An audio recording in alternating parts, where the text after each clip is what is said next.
Who is the most racist girl in Blue Archive? I think I have gotten desensitized from your request that when I see some stupid request, I'll just go, sure. Anyways, hi! Welcome back to the show! It is I, Uncle Akon. After weeks of fighting my Xanax addiction, I have decided to stop it because I can't afford it anymore. So instead, I bought an Arisu cosplay as a joke. The jacket is quite comfy and can be used as a low-key weeb drip for when I go outside. Because yes, I do go outside. And it's very funny, my relatives thought this was my uniform at work because your Uncle A really was a game developer a few years back. And yes, as a joke, I wear the skirt when I'm alone at home. Yes, you may call me a I think I need to define first what will count as racism for this case because the discrimination in Blue Archive is quite different, isn't it? The discrimination isn't about skin color, but more about the school the girls attend, like Trinity and Gehenna hating each other. But it's more about the school, and then the features come second. But I also understand that there will be exceptions, like if Mika ever sees Iori, I can see her yelling, okay! But before we start, we first need to be preachy and morally grandstand for approval on the internet. So someday, we can be viewed as a messiah who stood up for injustice, like harassing people on the internet for liking fictional characters. But fighting inequality and global warming, lamau, that doesn't exist. You're problematic, sweetie. So I would like to say that racism is bad. Thank you. I'm a hero, I know. Don't cry for me when I die. Alright, these are today's contestants. Number 1, Trinity's Princess, Misono Mika. The Daughter Quartet, the Game Development Club. Gehenna's Executive Officer, and the Secretary of SEGS, Amau Ako. And lastly, Valkyrie's Glowy, Ogata Kana. I was thinking of adding Cherino as well, but she just hates everyone who makes fun of her, so she's off the hook.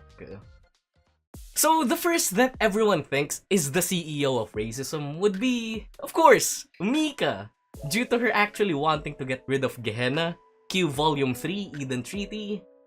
Mika is someone who actually shown an act of aggression towards another school, and by association, another race, since Gehenna consists of students with demonic features.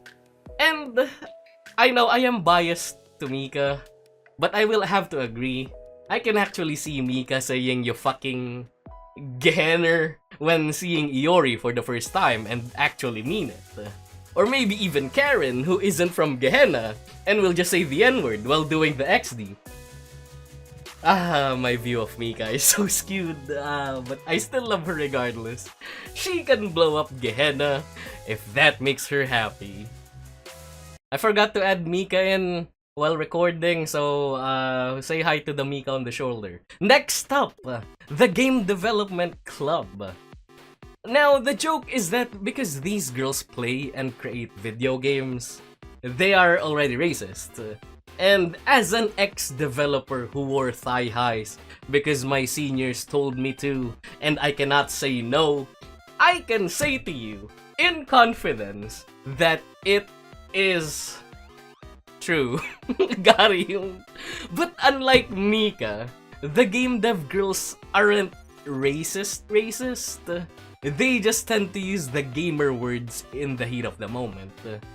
I assume the BA universe has their own slurs for each school, so we can just imagine them saying those. So a better question for this one is, who would be the most racist between the four? The least one to get a gamer moment would be Yuzu for sure. I think she's the best player in the club, so she doesn't get heated a lot, and thus is not a potty mouth. The only time I think she will be a true gamer is when the other girls tell her to, but I don't think she will ever say willingly. Then I guess the third most gamer is Midori. She knows the implication of the slurs, and she can resist the urge, even if she really wanted to. Maybe we can estimate that every 10 heated gamer moments, Midori would only slip it up once, and then just throw the controller at her sister. Second most racist is Arisu. Because I think she is very easy to influence, you just need to convince her enough what she's doing is not bad, and she will do it, no ill intentions though. And unfortunately, Momoe has influenced her enough that you can just imagine them talking about what a thug shaker is. And that Gehenna commits the most crimes despite making up 30. The most racist game development club student is absolutely no doubt 100% Momoe. She will just say things straight up, and I can just see her looking at Karen, and she's already dying of laughter. The summary: Yuzu is the least racist, Momoe is the most racist. But unlike Mika, these girls don't really mean it in a ill-intention kinda way. Like most of us in our teen years, pre-teen years, we know the words and we know it's bad. But we will do it anyways because it's bad and we think it's cool to be edgy. But as we grow up, we own up to it and we only enjoy the dark jokes if it's well made and executed. Just saying the slur is not funny anymore. So this one is up to you if they get a pass for being edgy and immature. Personally, I think I'll give it a pass because I don't think they're really mean-spirited. But up to you. If we set aside Akos' personality of being obsessed with Hina, she is very unpleasant, I will admit. She is hateful to people. Like for example, during the Halo Festival event, Ako was the first to point fingers that Trinity is at fault. And even as early as Volume 1, she can be seen to be very against Trinity. So I guess we gotta thank Sensei for putting her on a leash. And she's now just known to be Hina's #1 stan. And Sensei is just friends with benefits. Therefore, Ako is definitely racist, but only for students of Trinity. If you're not from there, you're fine. So I put Kana here as a joke. I don't really think she's racist. I'm just going with the social commentary of, actually, sweetie, all cops are racist and should die. And I know I got you at the start and you went to, really? Kana? But I don't think she is one. Yeah, but you're right. I don't think she's one either. She's just a tired girl who deserves a break. Sorry, Kana. Instead, we're putting Kayuki here. Kayuki is the definition of the phrase, they can't know your next move if you don't even think.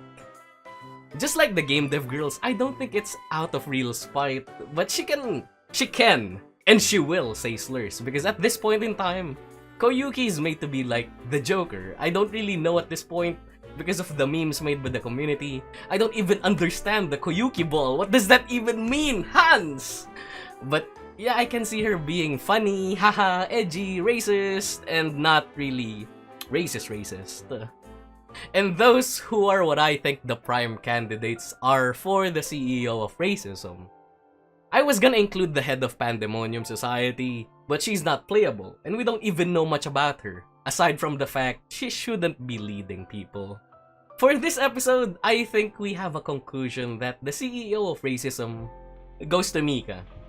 It was one of the main conflicts of Eden Treaty, and to even team up with another enemy, just to wipe another enemy, is quite something.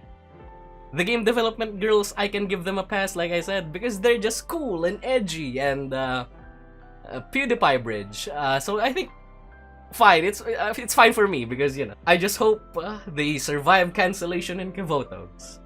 And that was this episode of Schizo Talks about fictional anime characters. If you have other video suggestions, don't be afraid to comment. Aside from please wear the Arisu jacket. No, I'm not gay.